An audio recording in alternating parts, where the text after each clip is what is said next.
غلاظ شداد لا يعصون الله ما امرهم ويفعلون ما يؤمرون. صرف انسان اس کا ایندھن نہیں ہوگا بلکہ پہاڑ بھی اس کے ایندھن بنیں گے. آج پہاڑ ہمیں دکھ رہے ہیں، بڑے حشاش و بشاش دکھ رہے ہیں، اور حشاش و بشاش پہاڑوں کو دیکھنا ہم پسند کرتے ہیں، اور ہم اعلان کرتے ہیں سیرو فی الارض، زمین کو گھومنا پھرنا سیر و تفریح کا محور بناؤ اور اپنے پروردگار کو پہچاننے کی کوشش کرو. لیکن بزرگوں و دوستو، پروردگار کہتا ہے وَلَقَدْ زَرَعْنَا لِجَهَنَّمَ كَثِيرًا مِنَ الْجِنِّ وَالْإِنسِ، بے شمار جنات و انسان جہنم رسید کیے جائیں گے. وجہ کیا ہوگی؟ خطا کیا ہوگی؟ پروردگار فرماتے ہیں لَهُمْ قُلُوبٌ لَا يَفْقَهُونَ بِهَا، ہم نے ان کو دل دیے تھے لیکن دلوں کا صحیح استعمال. دل تو دیا تھا، دل ہمارے پاس ہے، آپ کے پاس ہے، کائنات کے ہر انسان کے پاس دل ہے، ہر جن کے پاس دل ہے، لیکن اس دل کا صحیح استعمال کیا ہے؟ پروردگار اس چیز کو بھی بیان کرتا ہے، دل کا صحیح استعمال کیا ہے. فرمایا اس دل کے اندر دنیا کی عظمت اور محبت کو نکال دو اور اس دل کے اندر پروردگار کی محبت اور رسول اللہ کی محبت داخل کر دو. پروردگار کی محبت جس دل میں ہوگی وہ دل کامیاب ہے ناکام ہے؟ جس دل کے اندر رسول اللہ کی محبت اور عظمت ہو وہ دل کامیاب ہے یا ناکام ہے؟ لیکن دل بنا انسان کا جسم بھی بنے گا، اور دل بگڑا انسان کا جسم بھی بگڑے گا. حدیث ہے رسول اللہ صلی اللہ علیہ وسلم کی اذا فسدت فسد الجسد كله، فساد اگر دل میں برپا ہوا تو جسم میں فساد برپا ہوگا. اذا صلح صلح الجسد كله، اگر دل میں فساد نہیں، صلح والی صالحانہ کردار اس دل میں آ گیا تو یہ دل تمہارا چھوٹا سا ہے لیکن تمہارے جسم پہ قابو پائے گا اور تمہارے جسم پہ بھی فساد برپا نہیں ہوگا. تو فرمایا لَهُمْ قُلُوبٌ لَا يَفْقَهُونَ بِهَا، دل تھا لیکن دل انسانوں والا دل تھا لیکن انسانوں والا دل اس نے نہیں بنایا، اس پہ محنت نہیں کی. اس کے اندر حب اللہ نہیں تھا، حب رسول اللہ نہیں تھا. یعنی اس دل کو اولئک حزب اللہ، اللہ کی فوج والا لشکر والا دل بنانا تھا. یعنی اس دل کے اندر خالص اللہ تھا، اس دل کے اندر دنیا کی رغبتیں، اہل و عیال کی رغبتیں، محبتیں ختم کی. سیدنا عمر فاروق اعظم جنہیں کہا جاتا ہے رضی اللہ تعالیٰ عنہ، جب پوچھا گیا رسول اللہ صلی اللہ علیہ وسلم نے سوال پوچھا، سوال پوچھنے پر فاروق اعظم نے جواب دیا تھا یا رسول اللہ صلی اللہ علیہ وسلم، مجھے اپنے نفس سے اور اپنے اہل و عیال سے زیادہ کوئی دنیا میں محبوب، یعنی اپنا آپ اور اپنے عیال سے زیادہ محبوب، یعنی دنیا میں سب سے زیادہ محبوب مجھے اپنا نفس ہے، جسم ہے، اور اس کے علاوہ مجھے اپنا عیال ہے. اس کے بعد دنیا والے محبوب ہیں، اس سے پہلے رسول اللہ صلی اللہ علیہ وسلم نے جواب میں فرمایا اے عمر، اس وقت تک تم کامل مومن نہیں ہو سکتے جب تک تمہارے دل کے اندر دنیا کی محبتیں، مال و دولت کی محبتیں، عیال کی محبتیں، اپنے آپ کی محبتوں سے زیادہ میں محمد رسول اللہ محبوب نہ بن جاؤں. لا یؤمن احدکم حتی اکون احب الیہ من والدہ وولدہ والناس اجمعین. دنیا والوں، یہ صرف فاروق اعظم کے لیے پیغام نہیں ہے، قیامت کے صبح تک ہر مومن کے لیے پیغام ہے. لا یؤمن، تم ہرگز اس وقت تک مومن نہیں بن سکتے. کب تک؟ حتی اکون احب الیہ من والدہ وولدہ والناس اجمعین، جب تک تمہیں اپنے آپ، اپنے اہل و عیال، اپنے والدین اور دنیا کے انسانوں سے زیادہ محبوب میں محمد رسول اللہ نہ بن جاؤں. گویا محمد رسول اللہ ہمیں یہ پیغام دے رہے ہیں اے دنیا کے انسان، مومن انسان، اس وقت تک تو کامیاب نہیں ہو سکتا جب تک تمہارے دل کے اندر اللہ اور اللہ کے رسول کی محبت غالب نہ ہو جائے، اس وقت تک تم کامیاب نہیں ہو سکتے. تو اللہ نے فرمایا لَهُمْ قُلُوبٌ لَا يَفْقَهُونَ بِهَا، دل تھا لیکن دل کا صحیح استعمال غافلانہ دل تھا، جو چاہا کر گزرا، جب جو مرضی آئی وہ کیا، جو پروردگار نے کہا وہ نہیں کیا، جس کی طرف پروردگار نے انسان کو مائل کیا تھا اس کی طرف یہ انسان نہیں لگا، تو پروردگار نے کہا یہ غافل انسان تھا۔ اب غافل انسان، پہلی وجہ تو پروردگار نے یہ بیان فرمائی، دوسری وجہ بیان فرمائی وَلَهُمْ أَعْيُنٌ لَا يُبْصِرُونَ بِهَا، میں نے آنکھیں دی تھی لیکن آنکھوں کا بھی صحیح استعمال، ان آنکھوں کو کس لیے دیا گیا تھا؟ انسان کو بصارت دی، آنکھیں دی، اس کو صلاحیتیں رب العالمین نے عطا کی، نعمت عظمیٰ ہے، اعلیٰ نعمت ہے۔ جس کو آنکھیں نہیں اس سے پوچھو آنکھوں کی قدر، لیکن پروردگار نے ان آنکھوں کو فضول تو دنیا میں نہیں بھیجا تھا۔ ان آنکھوں کے ذریعے سے یہ بندہ مومن اگر قرآن کریم کا صرف دیدار کرے نیکیاں ملیں گی یا نہیں ملیں گی؟ ان آنکھوں کے ذریعے سے یہی بندہ مومن اپنے والدین کو رحمت کی نگاہ سے دیکھے گا، حج مبرور کا ثواب ملے گا یا نہیں ملے گا؟ یعنی صبح اٹھا، محبت سے کچن میں داخل ہوا، یہاں والدہ بھی بیٹھی ہے اور والد صاحب بھی بیٹھے ہوئے ہیں، اللہ جن کے والدین ہیں ان کو عمر دراز عطا فرمائے، دونوں بیٹھے ہوئے ہیں۔ اب دونوں کے سامنے جب پہنچا، نظریں جھکائی ہوئی پہنچا، سلام پیش کیا، اور سلام پیش کرنے کے بعد بڑی محبت سے اپنی والدہ کا چہرہ بھی دیکھا، اپنے والد کا چہرہ بھی دیکھا، فرمایا رسول اللہ صلی اللہ علیہ وسلم نے اس کو ایک مقبول حج کا ثواب ملے گا۔ کتنا ملے گا؟ اور وہ مقبول حج یعنی بندہ مومن کا جو قبول ہوا حج ہے وہ اس کا ثواب ملے گا۔ پروردگار کے لاڈلے محبوب جناب رسول رحمت صلی اللہ علیہ وسلم فرمایا ان آنکھوں کے ذریعے سے یہ ثواب حاصل کرے گا۔ یہی آنکھیں لے کر حرم کعبہ، اللہ ہم سب کو بار بار حاضری نصیب فرمائے، حرم کعبہ پہنچا انسان، آنکھوں والا ہے، جو ہی اس کو بیت اللہ پہ نگاہ پڑی، کعبۃ اللہ پہ نگاہ، اللہ اکبر، جب کعبہ پہ نگاہ پڑتی ہے پہلی نگاہ، جسم میں کپکپی طاری ہو جاتی ہے۔ اب انسان کو یہ سمجھ نہیں آتا مجھے کون سی دعا مانگنی ہے، لیکن رسول اللہ صلی اللہ علیہ وسلم نے فرمایا ہے کعبہ کے اوپر پہلی نگاہ جو پڑے اس میں جو دعا مانگو گے وہ قبول ہوتی ہے۔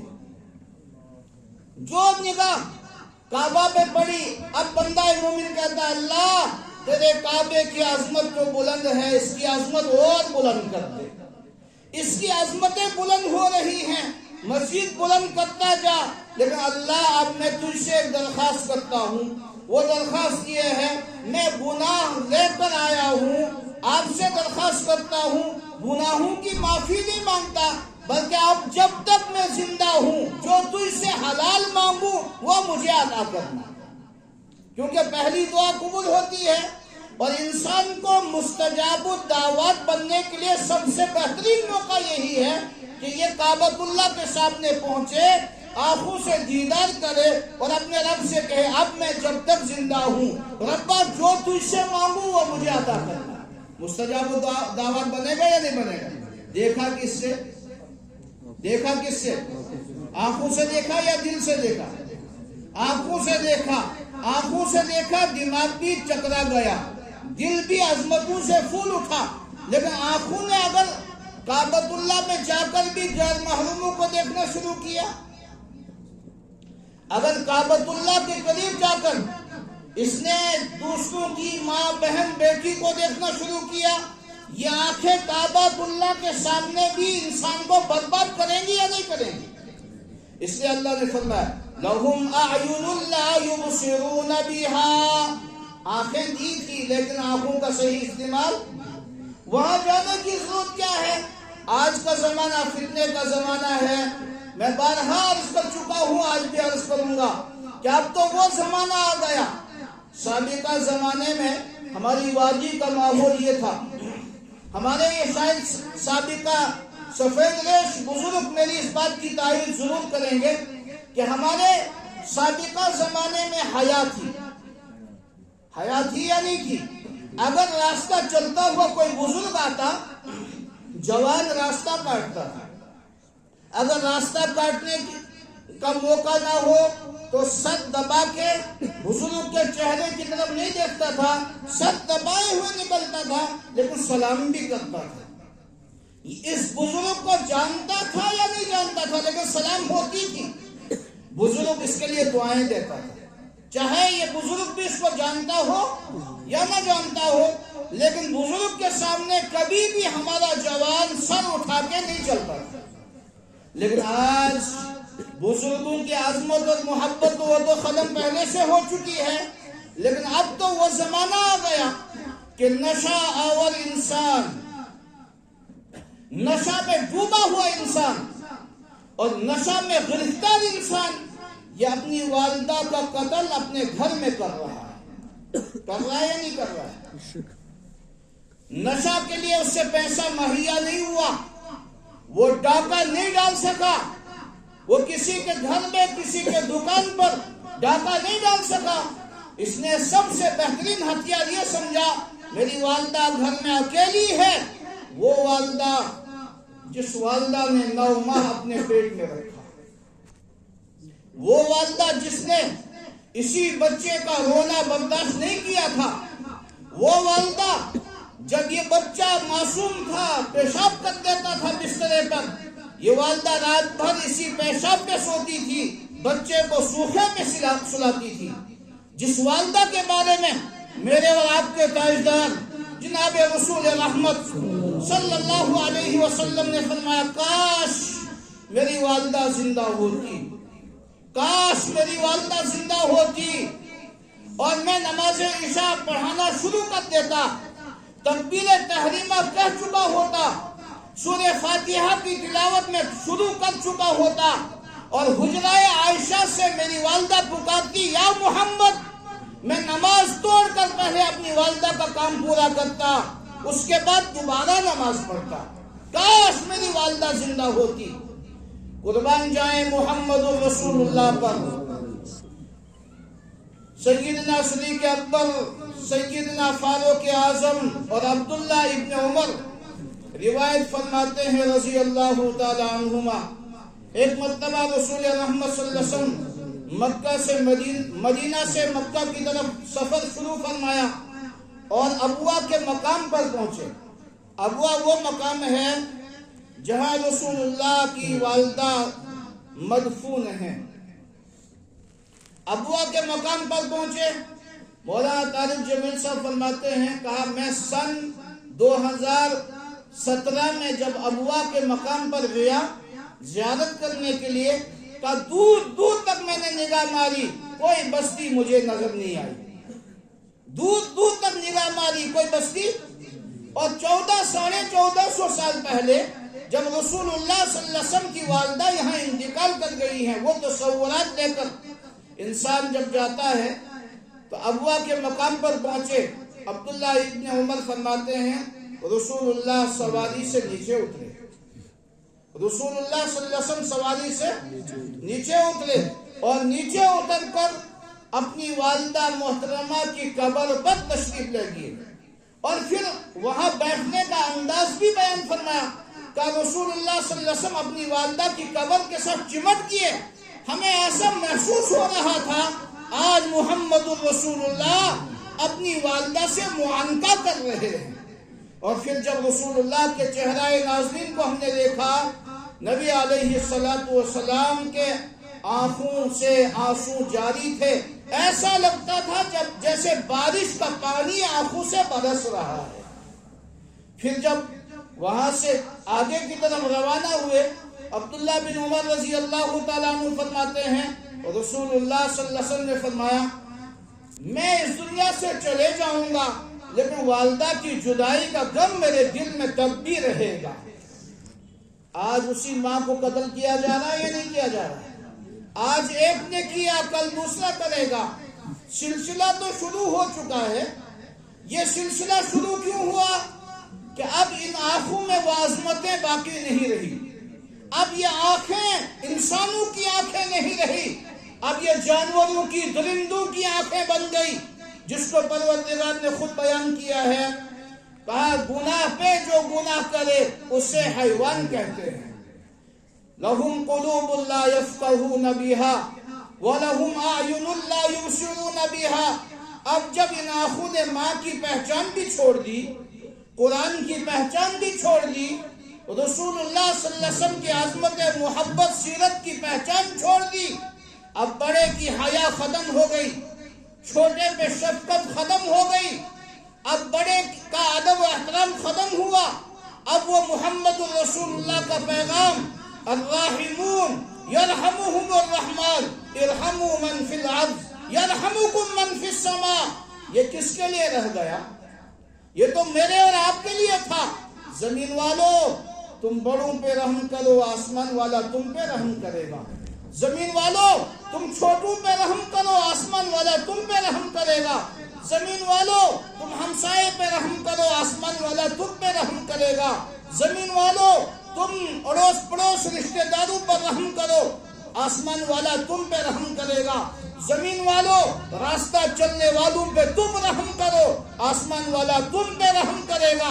لیکن اب تو ماں باپ پہ رحم نہیں تو دنیا والوں پہ کہاں رحم رہے گا؟ پروردگار کے لاڈلے محبوب جناب محمد الرسول اللہ کا فرمان، اللہ اکبر، الراحمون یرحمہم الرحمن ارحموا من فی الارض یرحمکم من فی السماء۔ زمین والوں پہ تم رحم کرو، آسمان والا تم پہ رحم کرے گا۔ لیکن ماں کا قاتل اس تصور میں چلے جائیے، سب نے نیوز دیکھی، یہی بیٹا راستے میں چوراہے میں آ کر احتجاج بھی کرتا ہے اور یہ اپنے باپ پر بہتان لگا رہا ہے، یا اپنے چاچوں پر یا اپنے دیگر لوگوں پر بہتان لگا رہا ہے، فلاں لوگوں نے قتل کیا۔ لیکن اس درندہ کو یہ معلوم نہیں تھا، جب ماں کے سر پہ پتھر مارا اس وقت تو یہ معلوم تھا یہ میری ماں ہے، اس نے مجھے دودھ کا قطرہ پلایا ہے۔ مجھے حکایت یاد آ گئی، حکایت صحابہ میں یہ واقعہ نقل ہے۔ ایک شخص نے 3 مہینے اپنی والدہ بڑھاپے میں تھی، 13 سالی میں تھی، بڑھاپے کی حالت میں والدہ نے کہا میرا دل چاہتا ہے میں سفر حج کروں۔ اب اس بیٹے نے نکاح اس لیے نہیں کیا تھا، اگر میں نے نکاح کیا ہو سکتا ہے میں بیوی کو گھر میں لا کر میری والدہ کی ناقدری ہو جائے گی، اس لیے نکاح نہیں کروں گا تب تک جب تک میری والدہ زندہ ہے، حیات ہے۔